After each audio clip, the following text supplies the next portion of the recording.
I don't want to steal any of the other speakers' thunder, so all I'll do is talk about one of the indicators. What this report does is present 10 indicators on the future of UK government and public sector, 5 that the government has said it will achieve and 5 that we think also need to be achieved.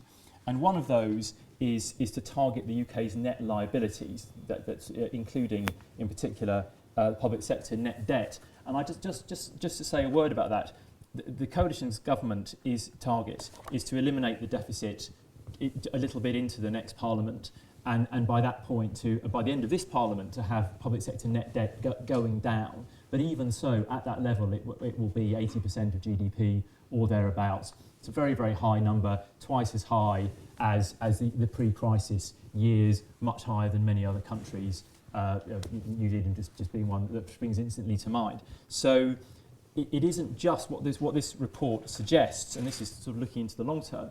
It isn't just about eliminating the deficit. It's also about a new approach to public spending and to public sector assets and liabilities, which sees that debt picture coming down. So what this report proposes as a thought, really, is that the UK will need to move from deficits into surpluses on its public finances in the next parliament. That is a kind of historic thought. In the last 40 years, the UK has only run a surplus in 5 of those years. In the other 35, it's always run a deficit. So it's very unusual for the UK to run surpluses. But nevertheless, we put that forward as an idea. And we also raised the thought that some of the most serious liabilities facing the government, which of course on the public service side are the health budget and the welfare budget, will need to come under new scrutiny. Other part of my life, apart from The Economist, is sort of doing arts broadcasting, and one of the things that I've done there is make a documentary about the musical tastes of this generation in politics, called the Jam Generation, for anyone out there of a similar ilk. And when I was talking to David Cameron about it, and kindly gave us an interview about his musical taste, he had a whole sort of list of people he really liked listening to from the 80s. And one of them was Joe Jackson, who, as you may remember, sang, "You can't get what you want till you know what you want." And that, to me, that is the anthem of reform. It's very simple. There is an awful lot of things that can cloud your vision, things that come across what you're trying to do, and of course the political cycle with all its vagaries and inconvenient things like local elections.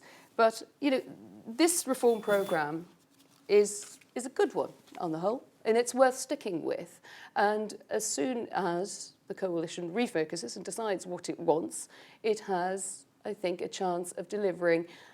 I don't want to contrast too formally with both Bernard. I think there's bits of it that can still look like a success. We have a long-term, 5-year term in which to do it.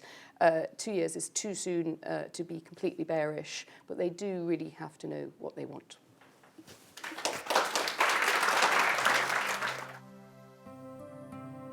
Well, good morning, ladies and gentlemen, and thank you very much for this opportunity to take part in this discussion. And thank you very much to Deloitte for producing this excellent report. The committee I chair, the Public Administration Select Committee, focuses on, across departments, on the performance of government, the process of good governance. We do not have the resource that you've been able to devote to this report. And my entire committee will read this report with immense interest. We're going to need to have a very, very big change in the mindset of those people who actually run the country, who make the micro decisions about policies and allocations of resources across the piece. We do highlight where we think there is some work to do, and we see this as really a bit of a call to action, call to arms for government and business together, because there's a lot of work still to do, as we'll talk about. So let me just talk about the context and some high-level numbers, and many of you will have seen these in the budget statement and subsequent debate, but just to context everything. Over the next 5 years, we're going to increase public sector borrowing by 338 billion, with an increase in tax revenues of only 144 billion. All of the government's forecasts are predicated on business investment growth of over 7% per annum. And at the same time, 81 billion has got to be taken out of the cost of providing public services each year. Now, the memories of the spending review when the government came into power in 2010 are really fading fast, but a huge amount of the heavy lifting is still to be done. So 88% of the welfare cuts have still to come through, and 94% of the other spending reductions have still to come through. So we're at sort of the foothills of the mountain, really. We haven't really got halfway up. And I'm just going to pick out 3 or 4 areas here. Cash management. One of the reasons that business has got that 750 billion of cash is it's got very, very good at cash management and treating cash as king.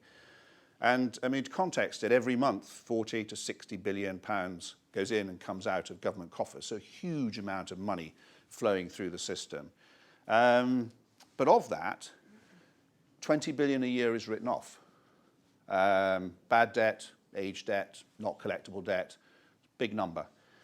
A further 20 billion is lost through fraud and error.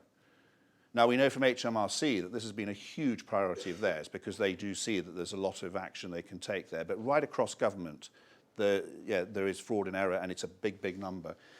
So what can government do? Well, I think there's a lot of best practice from the private sector that could be imported into government. And we've done some modelling and some estimates, and we think about 8.5 billion could be saved by further fraud and prevention techniques, and a further 10 billion just through better cash management and eliminating some of those bad and age debt problems.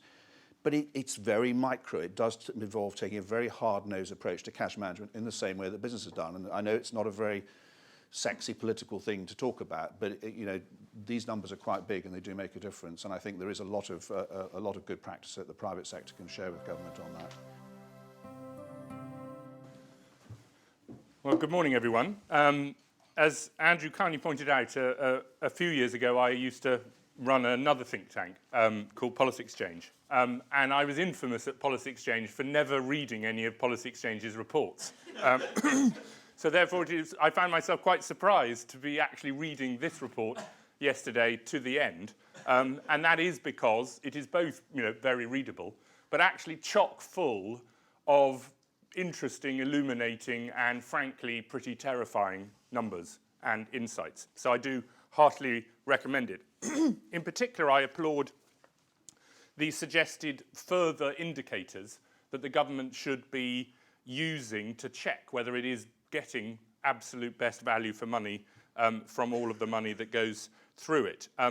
In page 5 of the report, you'll see that they list the existing indicators, but then suggest 5 further ones: saving cash lost through fraud, managing cash more effectively, targeting net liabilities, productivity, and localism. And I think particularly the first 4 are ones where these would be very useful measures. I don't know if any of you listened to the Prime Minister's Queen's speech response yesterday, but he ended by making the argument, which I think is an extremely important argument, which is that actually the one thing that links together almost everything that this government is doing is the search for future competitiveness for the British economy. Because that fundamentally is the big threat. The debt and the deficit, they're a threat, but solving them doesn't solve the big long-term threat. That comes from the fact that we are in a much more competitive world. There are people with much higher productivity than us elsewhere in the world who work longer, who are paid less, who have less sick pay, who don't have any maternity leave, let alone flexible paternity leave, and do not have 28 days holiday a year and about 10 bank holidays with 1 extra added every time the Queen has a birthday. And if we are going to have those public services that we want, and those pensions that we want, and the social care that we want, and the health service that we want, then we are going to have to find a way to retain and maintain and continuously improve our competitiveness in this country. And ultimately, competitiveness rests on productivity, labour productivity. And there is a worrying picture.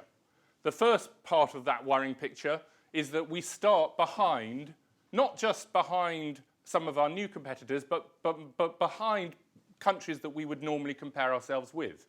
I don't have the exact figures in my head, but we are between 16 and 20% behind France, Germany, and the United States in productivity per hour worked in the UK. So we are already at a disadvantage.